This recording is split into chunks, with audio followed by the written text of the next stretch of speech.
Good morning and welcome to another great edition of Money Truth Moments with our very own Money Truth expert, patriotic money whisperer, Judy Copenbarger. How are you? I am patriotic and I'm doing great, Carlos. How are you today? I'm doing fantastic, and I'm glad we both got the memo, right? To wear red today after the 4th of July, which is great. Oh, what a weekend it was, wasn't it? The celebrations everywhere. We had personally, we were at a wonderful fireworks show. I love that. I love we hang a flag on our house every day with a light on it all year long. Just military family. That's what we do, and I know you have the same history and the Mhm. same heritage there. But wow, what a weekend! It was just so great to see people coming together. Whether it was over soccer or fireworks or hot dogs. Yeah, So for awesome. sure. So I'm fired up, love this country and love everything about it. It's very exciting. So let's go. 1,000%, USA. 1,000% for sure. Yeah. Yeah. So Folks, fun. if you're just joining us, welcome to the show. Please make sure you are following Judy at judycopenbarger.today. Today, we are going to be speaking about financial freedom and what does it really mean for you. So we're going to talk about more than money. It's about the choices you have. And it comes down, it's about you. So make sure that you share the stream, talk to your folks, make sure that they're paying attention, grabbing their coffee, and getting ready to for us to get started. So speaking of that, what do you say we get started, Judy? I'm ready. Let's do it. All right, so let's talk about, everyone seems to be chasing financial freedom, right? But does everyone define it in the same way?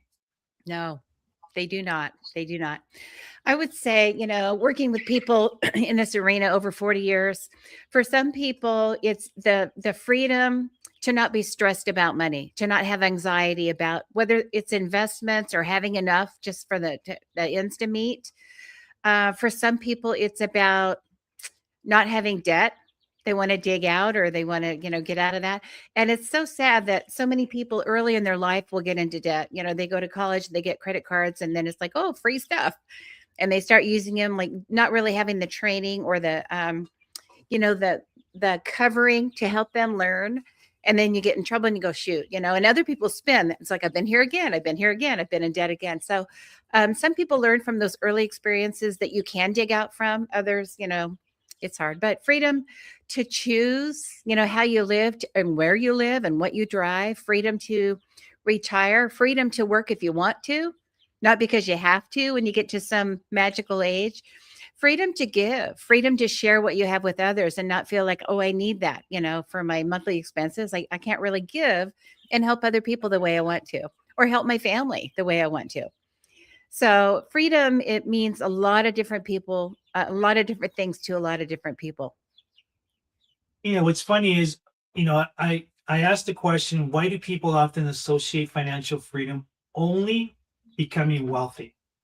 And that seems to be a misconception, right? Yeah, it's different, to live a full, robust life, unlimited, where you can just do anything you want. That's different from freedom of not being just trapped. I think. I think it's a very, very different thing. Maybe it's not, but in my experience dealing with so many people over the years, so many couples, so many families, I would say for some people, it's about the emergency savings. For some, it's about paying off debt, having flexibility with your time, owning your own schedule, being able to come and go, and if you need to work, doing when you want to on your terms. I think about, in law school, we got to choose, what kind of career you want to have. How do you want to use your law degree? And everybody's like, litigation. I'm going to be a litigation attorney. I'm going to make all the money and stuff. But you trade your money for your life, right? In litigation, the calendar of the court determines how your life's going to go. So you got this great big, trip out to Catalina plan with your young family and all that stuff. Well, now there's paperwork due Monday, or we got to be in court Monday. You're not going to go on that trip. Sorry, kids, no birthday party this year, right? Daddy can't be there, mommy can't be there. So it's about freedom, time flexibility. It's about choosing the career that you want or the business that you want. It's about peace of mind. There's so many ways that people express what freedom, financial freedom, means to them, and it's a very personal thing. And folks, if you're just joining us, welcome. Please make sure that you are following Judy at judycopenbarger.today. We'll discuss a little bit more about her website. and some of the amazing resources that are there for you to check out, and they're absolutely free. So you got to take advantage of that too. But I want to get back into this because, like, every subject that we've had, we always run out of time. So I want to make sure we capture every question if possible, for sure. But can you think of what are some examples of financial freedom that people may already have, but they don't really recognize? Yeah, I think people that are good at having savings, rainy day money, emergency savings, that brings peace of mind for people. That brings some calm. Like, what if we get a flat tire? What if we need to make that trip out to New Jersey to see Aunt Edna, because she's not doing well? All these things that can come up. What if all of a sudden there's a dance recital and we need outfits? We needed those little costumes. What if it's, soccer season and we made the finals? Now we got to travel. We get to travel because our kids are doing really well in their season. Emergency savings for a lot of people represents financial freedom, and that's at the basic levels. Paying off debt represents financial freedom because now you free up that line item every month. Debt, right? And that's money that can be used for your life, that now can be used for your life because that debt is not there. That line item's not there. Time flexibility, we've already talked about that. Career choices, all of that. So for most people, whatever will bring peace of mind or security in your mind, like that calm that you get when it's like things are okay, I'm not thinking about it all the time, that's what it's going to be for you. That's when financial freedom, you're on that track, or you've achieved that goal. So let's talk about, you're talking about those that, I guess, for lack of better words, is those that have it together, right? So let's talk about us that don't have it together, the chaos, and you're living kind of life. How can someone just begin moving toward that financial freedom regardless of where they are today? Yeah, get a plan. I'm a planner, right? So I'm kind of a fan of plan. Um, get a plan, be consistent about whatever it is, whether you're working on paying down debt, paying off debt, retiring debt, killing debt forever, get rid of it. Whether it's working on, your spending plan, just being a little bit more, maybe not frugal. I started to say the F word, frugal, right? But being more consistent, more stewardship oriented, just managing well the money that you have, the cash flow in and out, whether it's at 1,000 a month or 100,000 a month, it doesn't matter.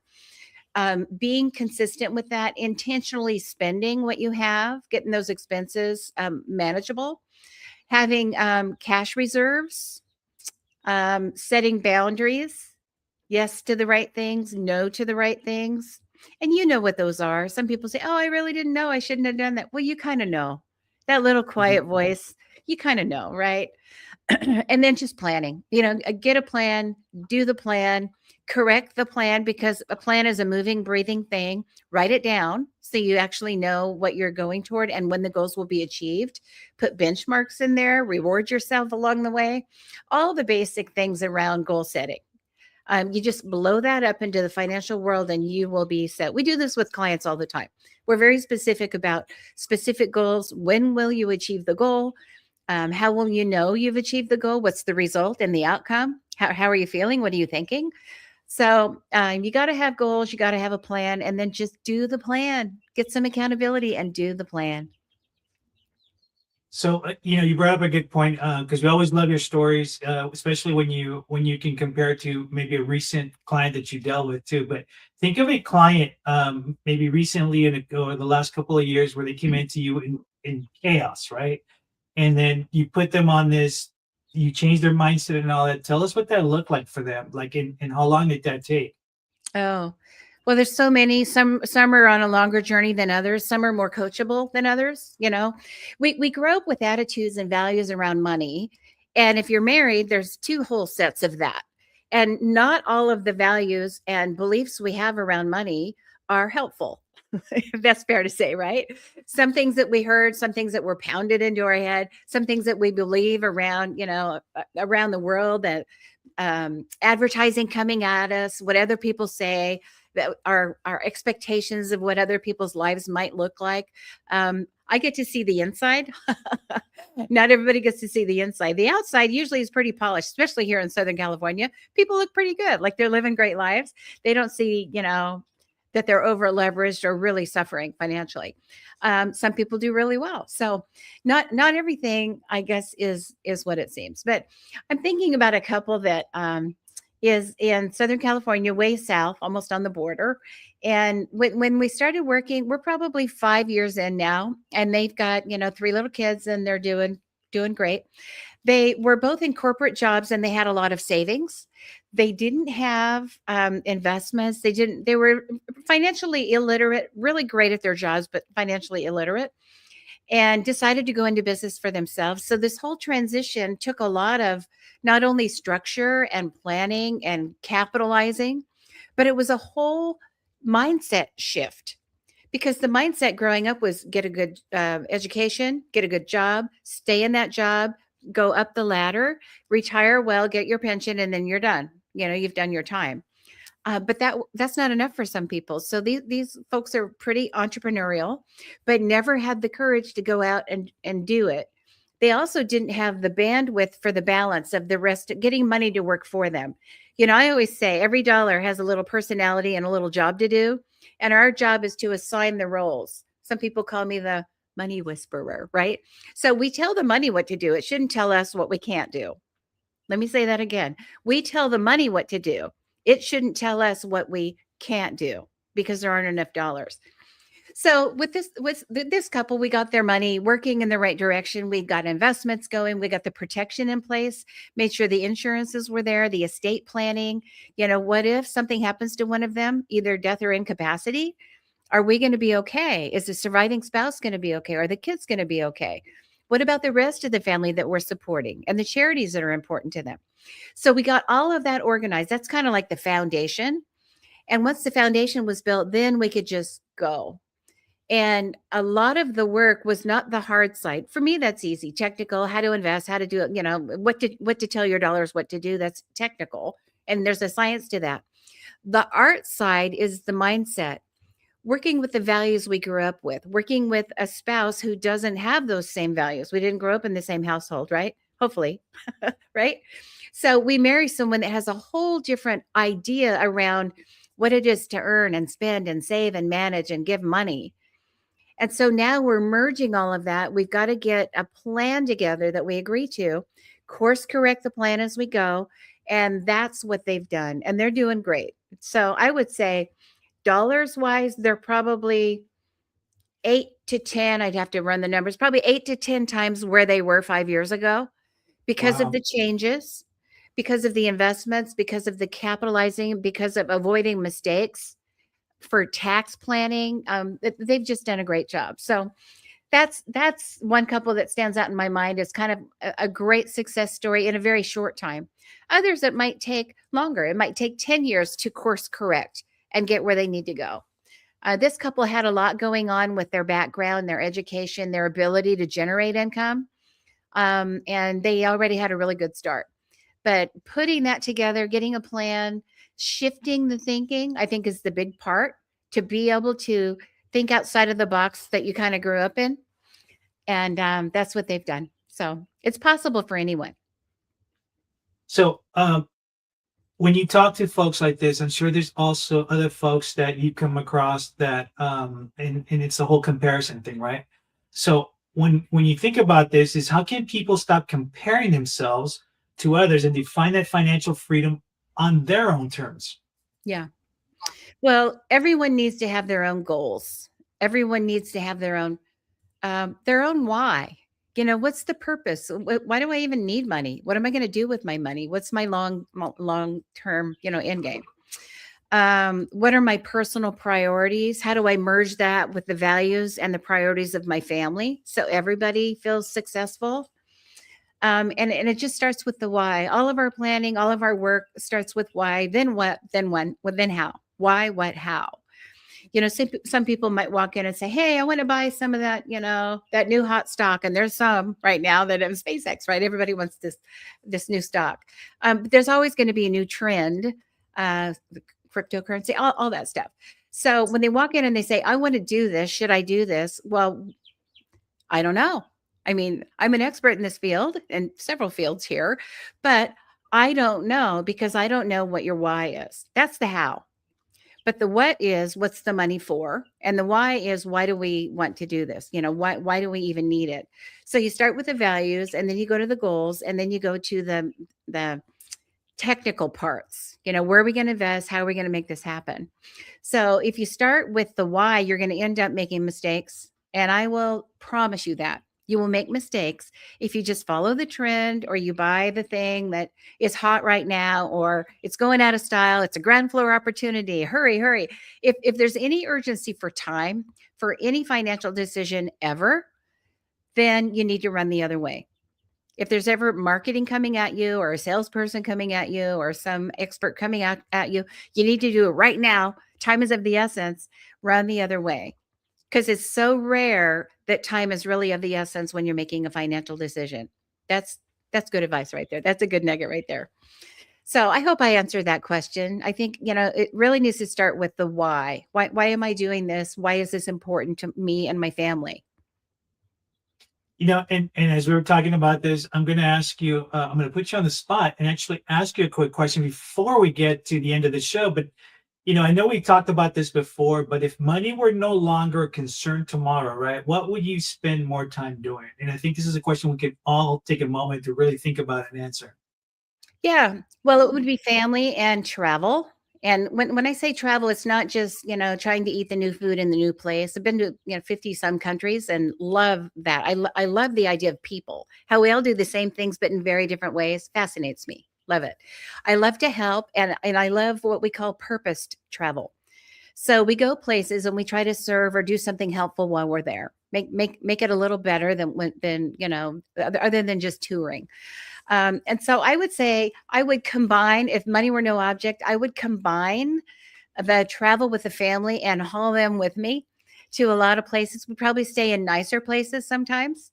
We probably do more excursions and more the things that you look and you go, well, that helicopter trip is going to be, a couple $1,000s, but wow, what a great experience. I'd love to do it. And so sometimes you do, sometimes you don't. So it would probably just be scaling up family time and purposed travel, which is kind of charitable to us. That's what I would do. What would you do, Carlos? It's funny, but mine is very simple. Like you, it's family first, spending more time, be able to do more things with family. And secondly, would be able to just run my business for free, that I can really just help people in technology, just because they need the help. And I think in a perfect world that I would make sure I make that happen. Those are my two top priorities for me. Travel, of course, I would love to do that, but it's more on the forefront. Those top two things I think are super important for me. I love for sure. that. 4th of July, we spent with family that money is no object for them. And it was just amazing to see how our values are so aligned, the faith, family, country. In fact, they have, balloons and flyers and screens and etchings on their windows and, Bible verses and that everywhere. It's the country, it's the family, it's the faith. And it's like we're doing the same thing. It's like they're able to scale it like beyond, your wildest imagination. But it's the same. I don't think I would change the car I drive. I mean, I would probably add a garage to protect what we have. But I don't think I would move. I don't think I might, upgrade a few things around the house and definitely add more trees and gardens. But I know I wouldn't want to move. I wouldn't want to change what I drive or where I go to work or, my home. I would definitely want to have more family time and free them up to have more family time with grandma and grandpa, right?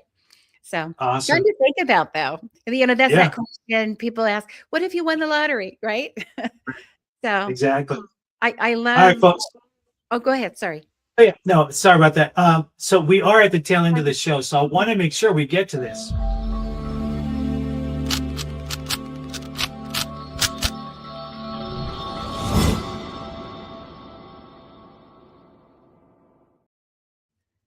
It is our challenge, and I want to make sure we got it in. Absolutely. And I didn't realize time had flown. Yeah. So here's your challenge: pencil and paper.